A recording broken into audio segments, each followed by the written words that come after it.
names are Honorable Kalejaiye Adeboye Paul. Well, you must understand who I was ever since I was born. I have been born to be a leader of some sort, even from my early lives. My early lives, let me begin with my secondary education. I was not only the senior body house prefect, I was also the social prefect of the college where I attended Nazareth High School in Meko. I was the president of Literature and Debating Society. I was the president of the Dramatic Society. I started representing my school from when I was in Form 3. By the time I got to Form 4, I was the one doing the quiz competition and debate for the college. So I started, and leadership started from there when I also propelled myself and went to the Teachers College, where I also became the secretary of the Prefect Council. I did not only do that, I was also the social prefect. I led, of course, my sets into what you call the emancipation of the junior ones from the Teachers College. That college used to be a place where a lot of corporal punishment and whatever, but I'm happy that by the time I left, the college put an end to corporal punishment. The story is a long story, but what we did was to ensure that we do not allow a slavish relationship between the junior ones and the senior ones. I moved on my career into College of Education, 𝐁𝐫𝐞, where I also became the president of the Student Union. In my university days, I later on became the president of first of all, the secretary of the Alumni Association of Lagos State University. From thereafter, I became the president of the Alumni Association. In the same LASU, I also became the president of the MBA class, what we call the Managers Association, when I went for my master's degree. So from there, you will see the trail of, from unionism to politics. I was the National Association of Nigerian Students Politics. I coordinated the West in the days of the struggles. I have held my own fair bit, fair short of the bad and the good side of unionism. I have visited cells and police stations and held custody for a few days in the course of my struggles to fight for the people. So I have been quite involved in unionism. So when I finished university education, my parents resides in 𝐁𝐫𝐬, where of course we have lived all our childhood life, and then I decided to join politics. I started literally with Liberal Convention with the likes of Dr. Doyin and others. And then when the government of General Babangida retired, abolished all the political parties. He established the two political parties, a little bit to the right, a little bit to the left, the National Republican Convention and the Social Democratic Party. I later on moved to join the National Republican Convention, where I became the secretary of the entire Ojo local government. Ojo local government, as of today, is comprised of almost four or more local governments put together. I became the secretary of the National Republican Convention, and then I, led my party into the local government elections, and where we were able to win some councillorship seats, although we lost the chairmanship seat. And subsequently, I later on joined some other parties, but I ended up in another party where I contested for the chairmanship of Ajeromi Fellow local government. And obviously, I will not say I lost the elections, but we lost the election to electoral umpires. But that becomes a story. So I have moved on ever since then to also seek greener pastures in politics. I also have played my role. I have been appointed by the government of Asiwaju Bola Ahmed Tinubu, where I served as the special advisor to his government on rural development. And then I moved on afterwards. I was reappointed by the government of Babatunde Raji Fashola to serve in the same portfolio. But obviously, Serving these two notable figures is an experience of immeasurable value. Immeasurable value because I started my tutelage under 𝐻𝐺 𝐈𝐺𝐭 𝐷𝐭, where I chairman the Transport and Welfare Committee that moved the entire APC in Lagos to Abuja when we went and launched the AC, the Action Congress. And then later, subsequently, I also led the people through the committee to the launch of the presidential campaign of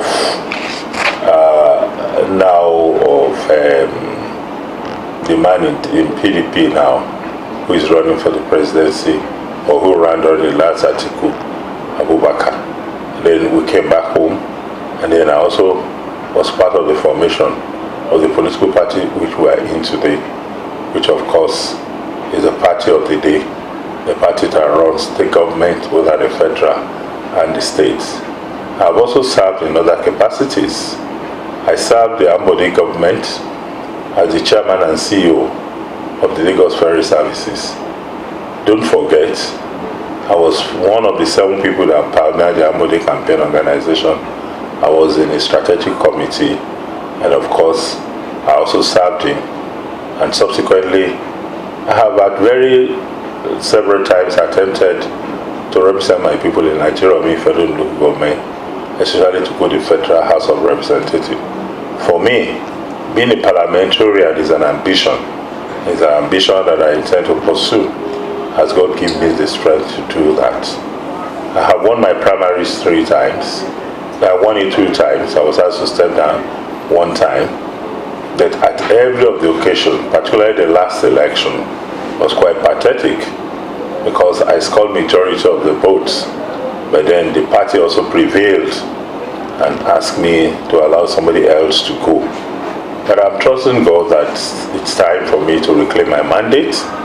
I still intend to run for the Federal House of Representatives come 2023, and I pray that this time around I will not only win my primaries alone, I will also win the general elections, and that I will receive the support of all and sundry. The people of 𝐺 fellow local government, the people of fellow local government, and of course the nod of our able leader, 𝐻𝐺 𝐈𝐺𝐭, our own Jakaban, the man who by the grace of God will become the president of this country. I'm looking forward to that. And so that's my political journey in a sweep. I want to commend those who have been representing us from 𝐺 fellow local, except only for one time when the PDP represented us. But I want to commend everyone that has represented the 𝐺 fellow in the federal constituency. I'll start with late Bolarewa, who of course was not in our party, but he has represented, was the first to represent, our local government, Then I want to commend my leader, my brother, my friend, the one we call Akerekoro. That's Comrade Oluokun, who also gave us a good representation. The man who took over from him was Honorable Adenekon, who also did his bits. And currently we have Honorable collaborator over there. So what would I be doing differently? You want to understand that I'm a multi-talented personality. Multi-talented in the sense that without prejudice to what anybody will say, I'm a man that is gifted with the gift of the gap.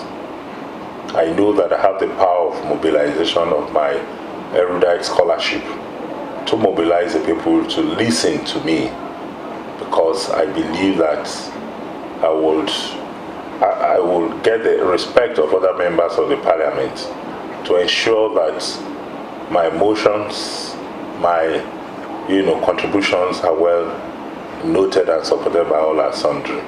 But beyond that, I also believe that 𝐺 fellow know that is a mini Nigeria, where every nationality is represented, deserves some kind of attention from the parliament in terms of law to enable us use 𝐺 as a model Nigeria.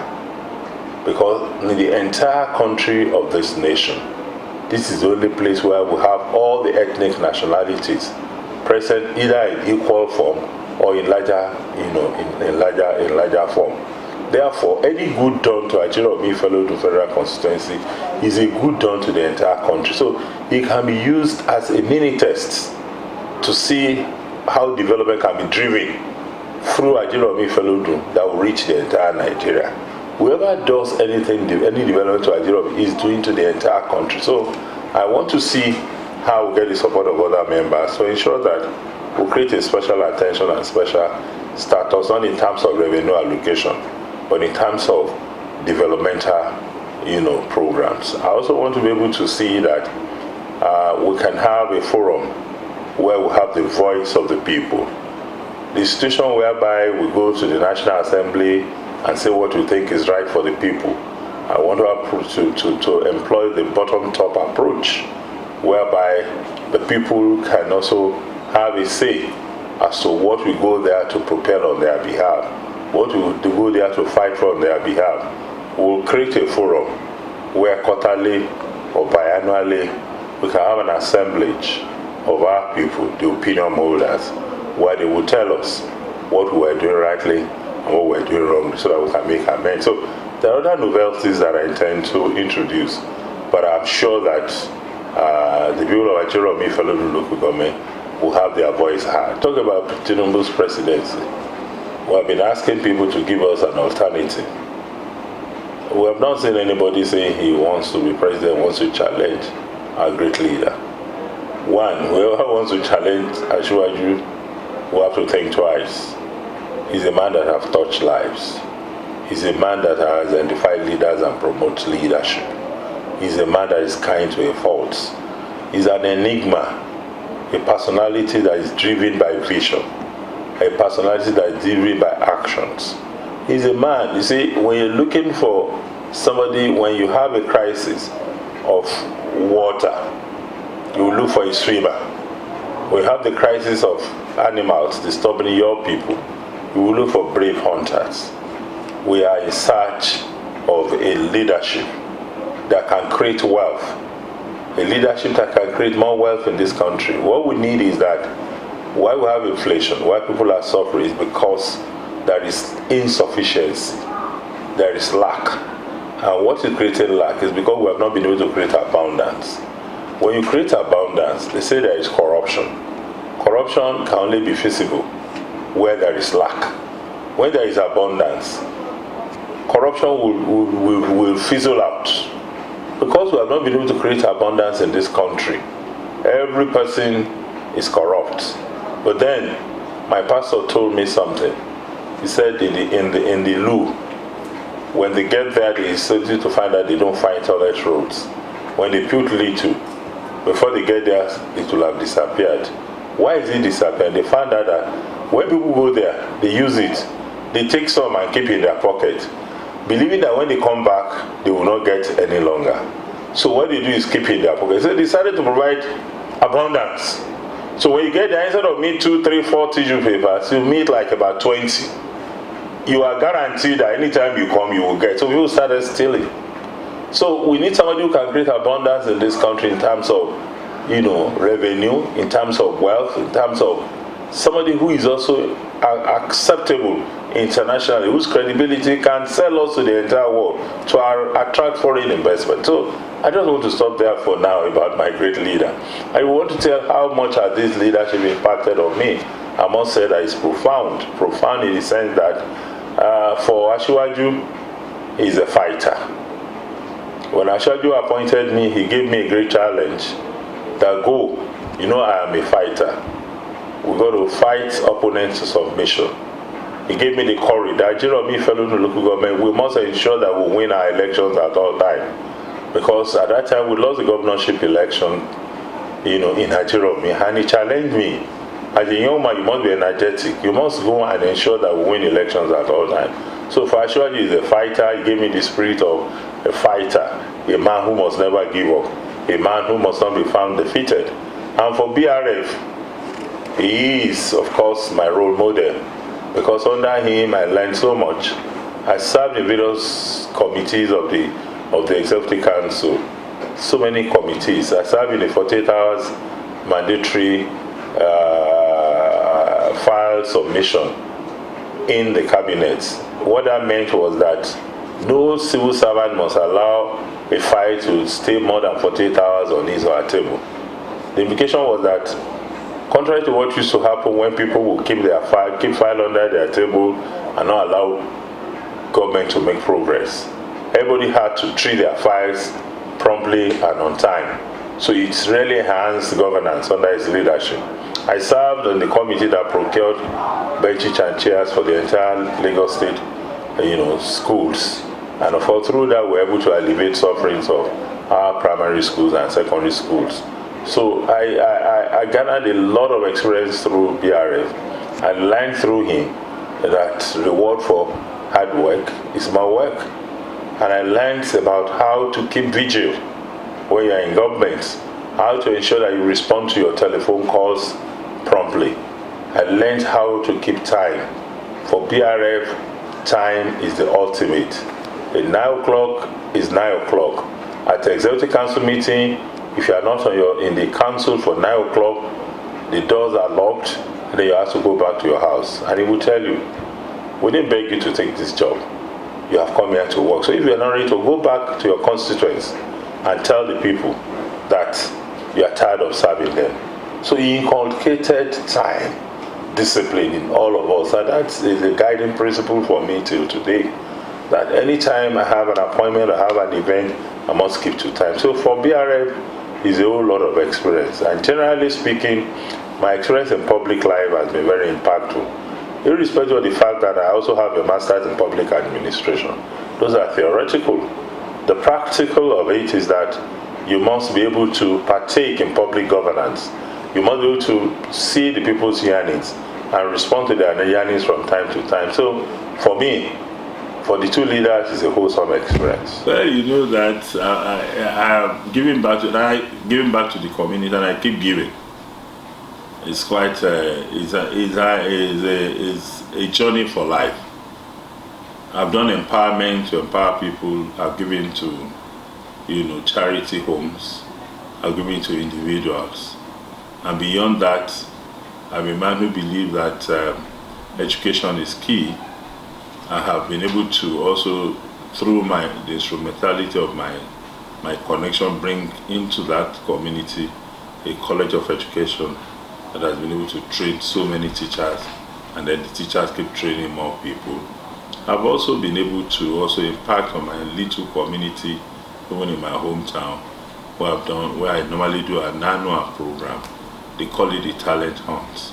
During this program, we identify younger ones, and I also have 5 people in my scholarship scheme. I've had 2 of them who has graduated.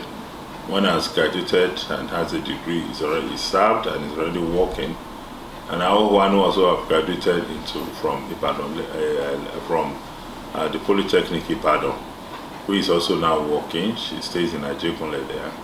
I also have 3 other people who are still on my scholarship. So I try to encourage scholarship, to encourage the less privileged ones. And like I said, it's a lifelong giving. I belong to a community where poverty reigns, where there is hardly any day you don't get somebody who is sick. I've donated to the General Hospital. I donated a brand new ambulance. The ambulance they use in Nigeria, General Hospital today, was bought by me and donated to the health and to the General Hospital by myself. And I said, it's anonymous. Nobody should mention my name. I didn't go and write donated by so person. And that's what they're still using as the ambulance till today. I, on an annual basis, contribute and do something meaningful to the General Hospital. I've provided television to the hospital. I've provided 2 incubators. It's an annual event for me to impact on the hospital. The last I've done in that General Hospital was to do a roofing of some larger part of the hospital that was leaking, where they had challenge of rains. So for me, impacting on the community is a continuum. Well, I started and did the Who is in private education, so almost 20 years ago now, What my vision, what drove me was to say that we had so many private schools, and then we want to be able to promote them and then get them to the public, for the public to have a comparison. If I'm living in 𝐈𝐭'𝐬, I cannot really be familiar with schools in 𝐁𝐫𝐞𝐰 or schools in 𝐺𝐺𝐵 or schools in 𝐁𝐾eja. But through that compendium that we did, we were able to make available to the public information regarding other schools and what they do, why do one school excel, what are the challenges and all of those. So we're able to do that. That's my first publication. And I did Touch of Excellence. Touch of is a publication on local government administration. And of course, I've also, edited so many, books on guidance and counseling and education. And today, I did my last, which is on my autobiography, that will call The Pendulum. I call it The Pendulum Swings On. But so that was my last that I did. Is my autobiography, when I really, which was launched in May 20th, 2021, and then Babatunde Fashola gave the keynote address. The book is dedicated to 𝐻𝐼𝐺𝐻 Bola Ahmed Tinubu. The book, actually, the title is Undeterred, The Pendulum Swings On. The book, as we speak today, is on Amazon, is on e-library, is available locally and internationally. It's available in all, bookshelves, and then the book is selling. It's selling both locally and internationally. Recently, I've just granted an interview in promoting the book to the international news journalists who is being able to promote the book across the continent. I granted her interview. She's listening to Mary Allen. Is listening to his program. Is listening to over 60 million people in the entire world. I just granted her interview, and then people have been calling me all over the world to ask for the book, and I've referred people to go to Amazon where they can purchase the book. For those who are in Nigeria, they can always have it in any of the local, bookshops. But then, for those who can reach me personally, I've also been, people have been making requests, I've been selling. So what is this book all about? It's about my life history, which I have put in the public domain for people to learn from my mistakes and to see how well I've been able to move from grass to grace, to learn from my political sojourn, to learn from my childhood experience, how hard work pays, to learn from how patience and resilience also pays. So, if you read my book, it's going to tell you about life, the entire life history, not of me, but also a guidance to your own life. So the book is recommended for younger ones or the older ones, and it's available in, both in print and electronically. Well, you see, the question is, which we must also ask ourselves, is who were you before office? If you are nobody before office, care is not taking you, live there as a nobody. People must examine themselves before they go to public office, to ask themselves, what have I done to myself? Have I been useful to myself in my life? What have I contributed meaningfully without a public office? So for me, I was born poor, but I believe that poverty is a disease and that you must fight poverty to submission. So I made up my mind I was going to fight poverty to submission. So at every opportunity I've had in my life, I'd always been very prudent. Prudence is important. I've also been very calculative in my risks. You must take risks, but then you must be calculative. Don't take meaningless risks. Don't play away your time. That's another factor that has propelled me forward. I hate an idle time. I hate an idle moment in my life. I believe that idleness is an idle mind is the devil's workshop. So at every given point in time, I occupy my space with something meaningful. And how do you occupy your space with something meaningful? You must ensure that, because the only thing that is universally available to all creature of God is the 24 hours. It has no discrimination whether you are poor, whether you are rich, whether you are black, whether you are white, whether you are male or female. 24 hours that is available to the President of America today is also the same 24 hours that is available to you and I. Therefore, I also program myself. What do I do? What am I doing? I engage myself in meaningful things. Then when you are to program your life, you must engage yourself in meaningful activities.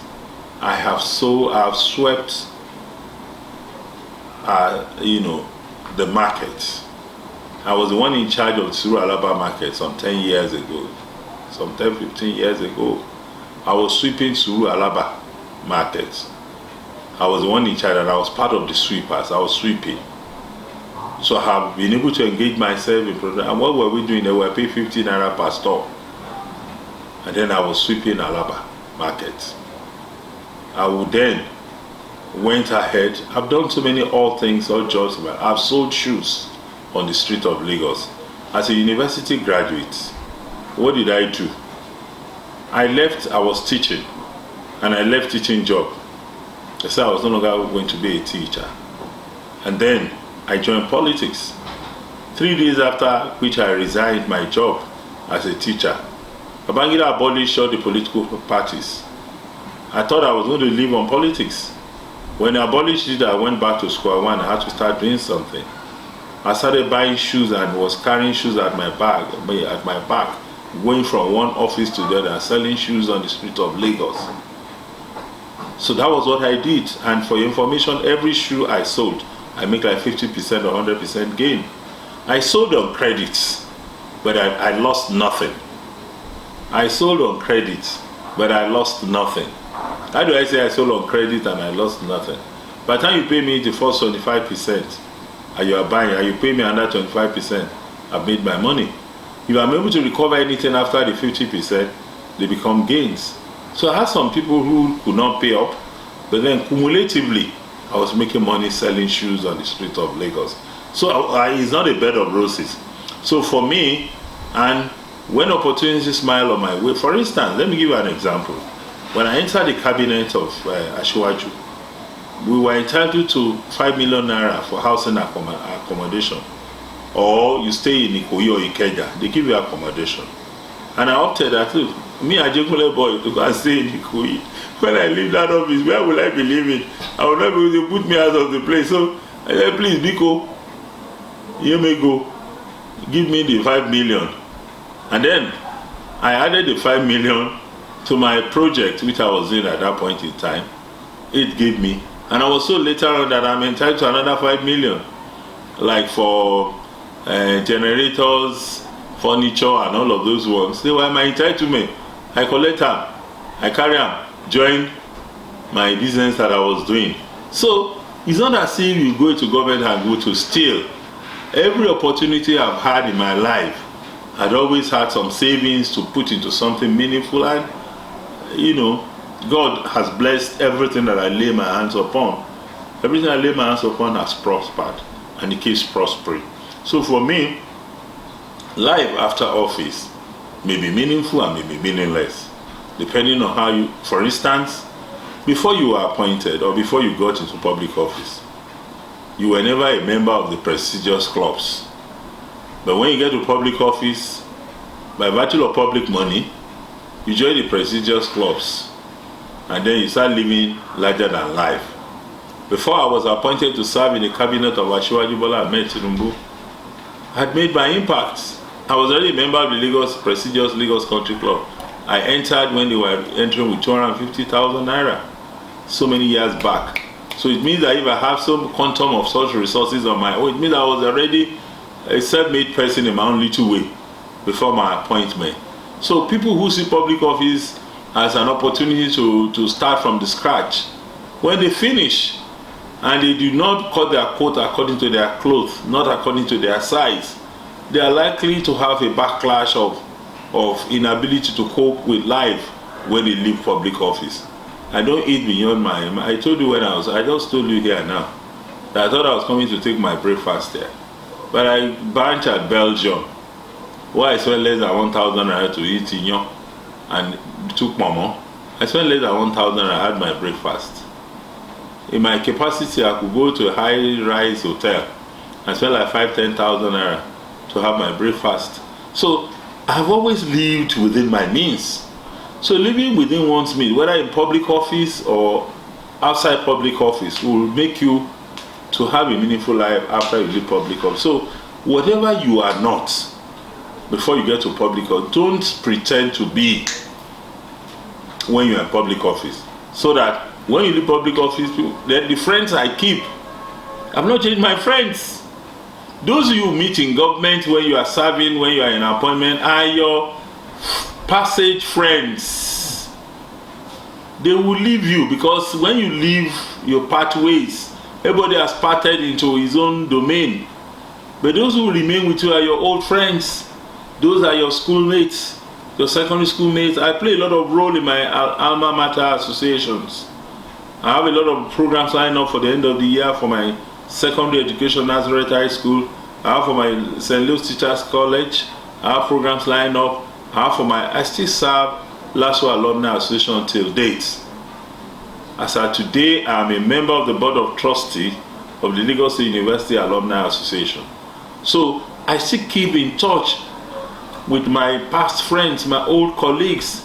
But what people do, once soon they assume office, the first thing to do is to change their telephone numbers.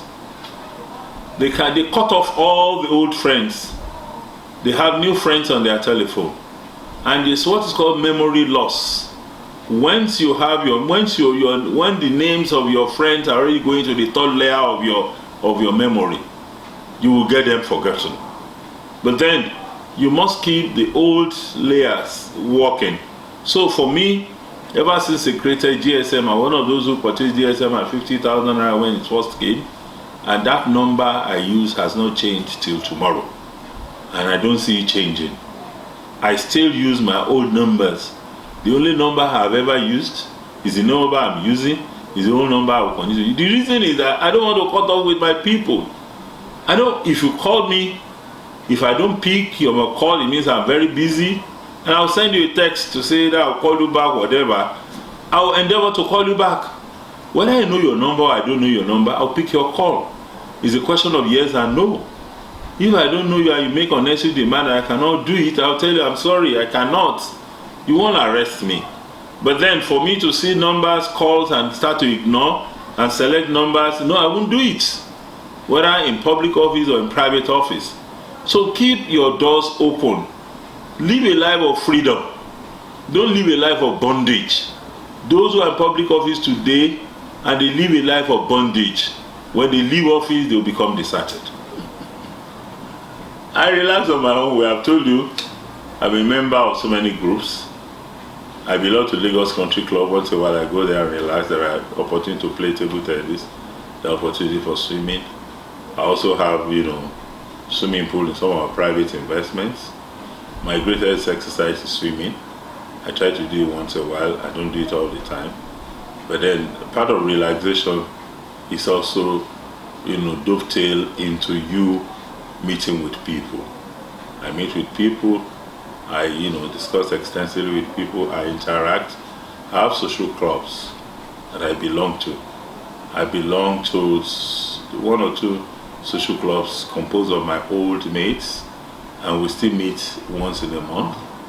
It's called Positive Minds Club. We meet once in a month. So I try to mingle with people. I don't live an isolated life. So yes, they say exercise is good. I may not be a sportsman like that. I've done my own little bit of sportsmanship. I played football for my college.